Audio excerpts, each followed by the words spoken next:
Maintenant, je vais donner la parole à Pascal Parpette, à qui on fait cette troisième exposition qu'on a fait ensemble. Pascal est mécanicien avion à DGAC à Bordeaux et il est pilote d'hydravion. Et c'est pour ça que pour la conférence Fabre, il avait parlé un peu des flotteurs. Là, il va parler du redent parce que, comme il va le dire, le rôle des redents, ça a été important, on en parlait un peu tout à l'heure, et que ce soit d'en haut ou Curtis, ils ont eu les mêmes difficultés. Ah, bah, merci Pascal.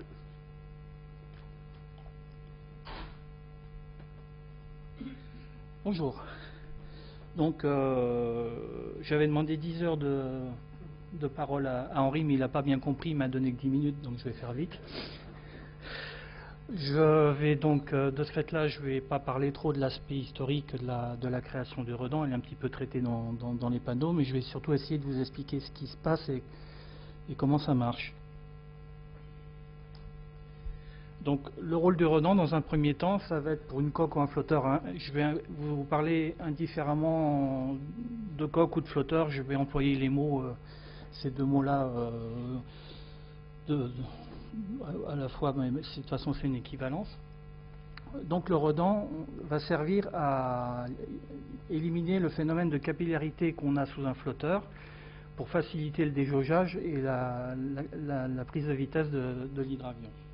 Donc qu'est-ce qui va se passer? Si on prend le modèle d'un appui de fenêtre, si aucun dispositif particulier n'est donné, l'eau de pluie va ruisseler le long des surfaces et ruisseler le long du mur. Donc pour la construction d'une maison, c'est pas évident et ça amène des moisissures, des choses comme ça. Donc les maçons incorporent ce qu'ils appellent un larmier, c'est un léger petit décrochement sous l'appui de fenêtre qui fait que l'eau de ruissellement à ce niveau-là décroche et tombe à la verticale et ne mouille pas le mur. Et sur un redent d'un flotteur, en fait, on va avoir par équivalence ce même fonctionnement. Qu'est-ce qui se passe quand un corps se met en mouvement dans un fluide? À partir d'une certaine vitesse, il va se former une vague d'étrave à l'avant. Donc, en prenant l'exemple d'une péniche, puisque c'est plus gros et on le voit bien, il se forme cette vague à l'avant. Par similitude, par différence de densité des fluides, donc avec une vitesse différente, le phénomène de mur du son, le MAC, se retrouve figuré sur cette image humoristique là, mais en fait, pour l'air et l'eau, c'est le même phénomène qui se produit à une vitesse différente, puisque la densité du fluide est différente.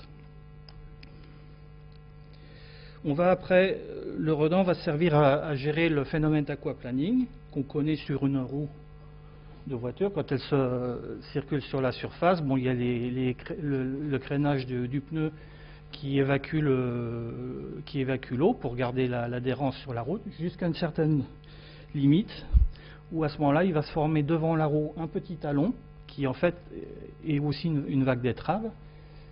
Et si la vitesse continue à augmenter, à ce moment-là, la roue va monter sur cette vague d'étrave et c'est là où elle perd son adhérence. Sur un flotteur ou une coque d'hydravion, en fait, le redent va servir à installer la machine sur cette vague. L'aspect d'un redent, ici on est sur un flotteur et d'eau. Et c'est donc ce décrochement là, cette cassure sous la coque, qui fait que les filets d'eau sont dégagés de l'arrière de la coque. Voilà le même redent vu de l'intérieur, c'est le même flotteur. Et ici, toujours ce même flotteur en action. Donc, et on voit bien ici que derrière le redent qui se trouve ici, on a une petite partie d'eau qui est en émulsion, mais derrière qui ne touche plus l'arrière du flotteur. Donc il est évident que l'assiette d'hydroplanage sur un hydravion est assez fine, parce que si elle est un petit peu trop appliquée, on va avoir une surface mouillée à l'avant du flotteur qui va être plus importante et qui va procurer un freinage. Et si l'appareil est trop cabré, pareil, c'est la pointe arrière des flotteurs qui va retoucher l'eau et qui va refreiner aussi la machine. Donc le pilotage de l'assiette est assez fin. Les différentes formes de redans, bon, en prenant le point de départ des flotteurs Fabre, eux n'avaient pas de redans parce que c'était des flotteurs courts, et c'est l'arête arrière là, du flotteur qui en fait faisait fonction de redans, et l'eau qui était projetée après ne risquait pas de retoucher une autre surface pour freiner, donc ça posait moins de problèmes. Le tout remis avec un angle d'incidence facilitait le déjaugeage et la prise de vitesse. On la voit ici en fonctionnement sur l'appareil FAM. Pareil, en comparaison sur un hors-bord, le plat-bord d'un hors-bord qu'on a ici fonctionne de la même manière. Fonctionne en fait comme si c'était un redant à ce niveau-là. Les formes et le positionnement, bon là on commence à avoir des choses un peu plus concrètes. La forme la plus courante, ça va être le redant droit, qui est une cassure perpendiculaire à la coque. On trouvera après un peu plus évolué des redans en V, qu'on va trouver plus sur des formes de fond de coque en V amorti, comme on voit ici sur ce leck. Ça permet une pénétration à l'amérissage, une pénétration de la coque au niveau du redant un peu plus progressive, donc qui est moins cassante, qui tape moins.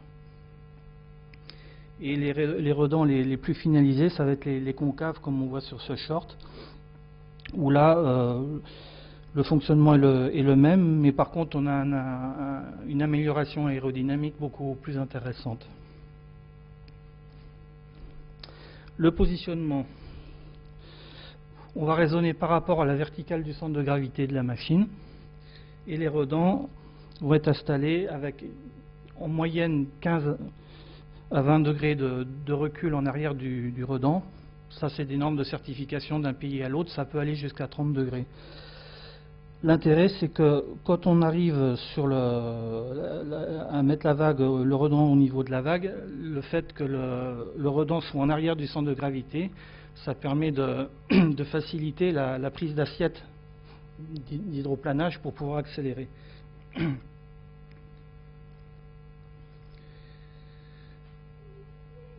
Le positionnement sur un flotteur, on va le trouver à peu près en général à la moitié de la longueur ou un petit peu en arrière. Et la hauteur du redant, 5 à 6% de la largeur en moyenne. Si on a une taille inférieure à 5%, ça ne sera pas assez performant, l'eau va retoucher rapidement l'arrière du flotteur, donc on perd l'intérêt du redant. Si on est au-dessus de 6%, là par contre on a une grosse dégradation des qualités aérodynamiques par une création d'une traînée trop importante. Les charges d'impact, donc elles vont toutes être concentrées au niveau du redant, justement, ça va être le point, la zone de la coque qui va être renforcée et celle qui va tout prendre en fait. Les charges d'impact à l'amérissage, les vagues, donc ça va être vraiment le point névralgique d'une coque. Tout est concentré sur le redant. Donc on voit ici là que les efforts sont maximum à ce niveau-là. Donc après, sur des flotteurs longs, pour justement éviter de trop monter la taille des redans, on passe à d'autres solutions, avec des redans multiples, comme on a eu ici sur ce Newport, ou sur le Lat 631 par la suite. Donc là, l'assiette d'hydroplanage prend appui sur les deux pointes des redans. Et on voit sur la photo là, les deux vagues de sillage là, qui sortent du redant principal ici et du redant arrière derrière. Autre solution technologique, ça va être le redant ventilé, ici sur la coque d'un Grumman, où pour casser la dépression qui se forme derrière le redant, on va aller chercher en haut de l'air à la pression statique. Elle va être injectée sous la coque de façon à casser la dépression qui se fait avec le redant. Une autre solution, ça va être le redant soufflé, où là on ne va pas aller chercher de l'air statique sur le côté de la coque, mais on va aller chercher sur la pointe avant, en avant du flotteur ou de la coque, pour aller chercher de l'air dynamique, donc plus la vitesse augmente, plus la pression augmente, et va souffler le redent. Toujours pour le même but, hein, d'empêcher le recollement des filets d'eau sur la partie arrière. Les tests. Bon, comme on fait un petit peu de bateau, eh ben on a des tests en bassin, des tests en bassin de carène pour évaluer les qualités hydrodynamiques de la machine. Ça va donner ce genre d'image. Donc la partie avant noire, en fait, c'est la partie de la coque en avant du redent. Ici, c'est toute la zone d'eau en émulsion. Et ici, la zone sous le flotteur qui est en projection, en fait. Hein. Donc là, on est sous l'eau, tel qu'on voit la photo. Hein. Et en test aérodynamique, en soufflerie, on va avoir ce genre d'image. On voit ici la zone perturbée, légèrement dépressionnaire, qui se produit derrière le redent. Une petite description sur le décollage. Donc, une machine à flot à son équilibre, son poids par la force hydrostatique, donc Archimède, hein, la flèche bleue. Dès que la machine va être mise en mouvement, on va avoir la création d'une vague d'étrave à l'avant et qui va être le point d'application de la poussée hydrodynamique. Donc le tout toujours équilibre le poids, donc ici toujours avec un petit peu d'Archimède. C'est-à-dire que là, l'appareil flotte toujours un peu. On va accélérer en cabrant la machine au maximum. Et là, la vague d'étrave va reculer et on va l'amener jusqu'au niveau du redent. Vitesse augmente, donc la poussée hydrodynamique augmente et Archimède diminue. Pour arriver à la situation d'hydroplanage, où là, l'avion ne flotte plus, il est juste maintenu sur la surface par la poussée hydrodynamique pour équilibrer le poids. Et les ailes commencent à donner une légère portance pour arriver au décollage. Pour l'amérissage, en fait, il se produit la même chose, mais la séquence est dans l'autre sens. Pour des flotteurs amphibies, donc on a une injonction de roue, on va toujours les trouver en arrière du redent, donc très en arrière du centre de gravité. C'est pour ça que les hydravions à flotteurs, quand ils se posent train-sortie, le fait d'avoir le point d'impact sur la surface très en recul du centre de gravité, qui lui-même est assez élevé par rapport à la surface, fait pratiquement un capotage systématique dans cette configuration. Et on voit ici en vol les trains rentrer dans leur caisson. Donc par contre, si on compare un même flotteur entre sa version flotteur pur et sa version amphibie, les performances de décollage de l'amphibie sont légèrement dégradées à cause du caisson ici qui génère au début du décollage, donc avant de se trouver en phase d'hydroplanage, génère une traînée hydrodynamique importante et augmente légèrement les distances de décollage. Et là, je vais finir avec un peu l'interaction avec la surface. Donc là, c'est quelques images pour vous montrer ce qui se produit, ce qu'on peut observer vu de l'extérieur et de l'intérieur d'une même machine, au niveau de la traînée qui est générée. Donc là, on est dans la phase d'hydroplanage. On voit très bien qu'il y a peu de perturbations sur la surface. Et une fois le décollage, les perturbations disparaissent quasiment instantanément. Si on compare avec un bateau qui fait du ski nautique, là on est à Biscarrosse par exemple, le jour-là quand j'ai fait la photo, la traînée elle faisait pas loin de 2 km en S derrière. Et pour m'amuser, j'ai regardé un petit peu sur Google ce qu'on pouvait en sortir.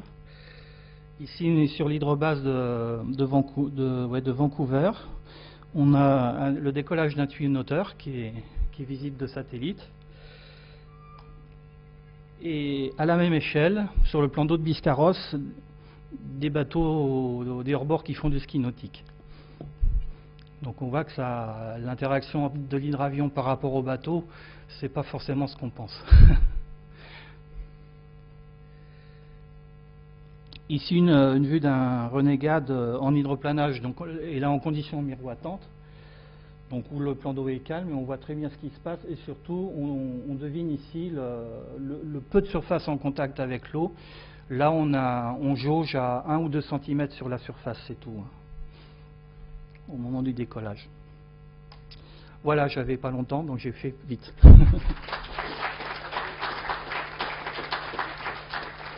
Est-ce qu'il y a des questions? Oui, une. Qui a donné le nom de Redan et depuis quand? Camus? Il faut lire des panneaux, il y a des panneaux qui en parlent là-haut.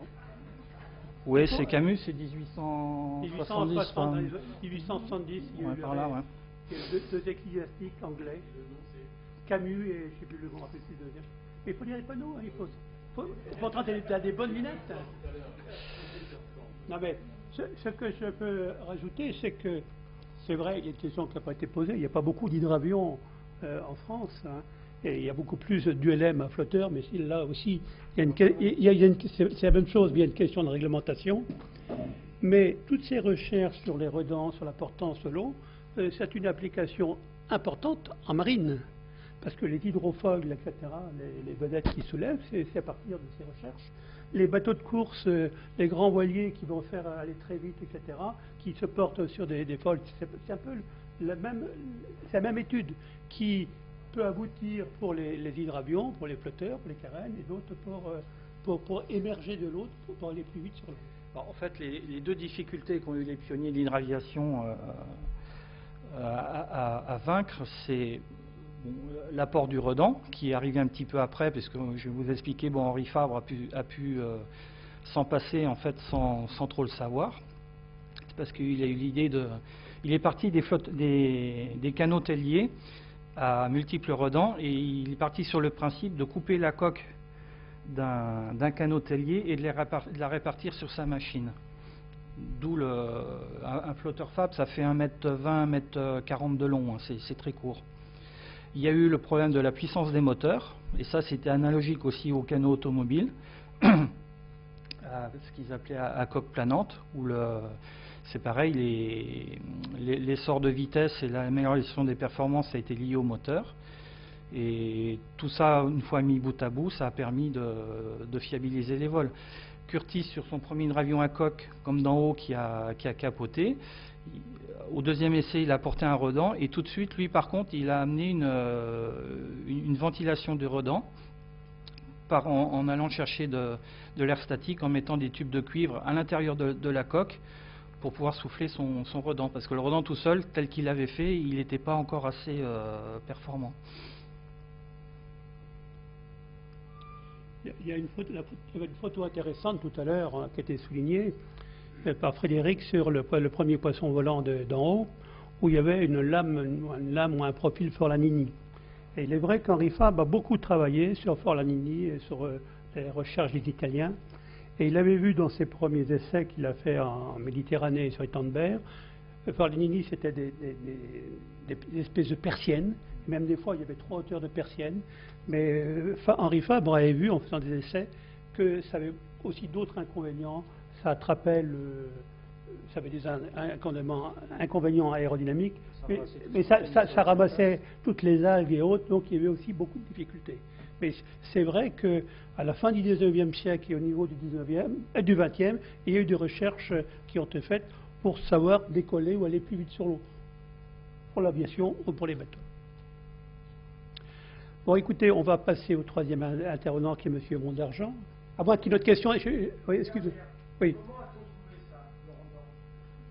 Comment a-t-on utilisé ce redan? C'est ce qu'on disait. Il y a eu des recherches. C'était pour aller plus vite sur les canaux, où il y a des recherches de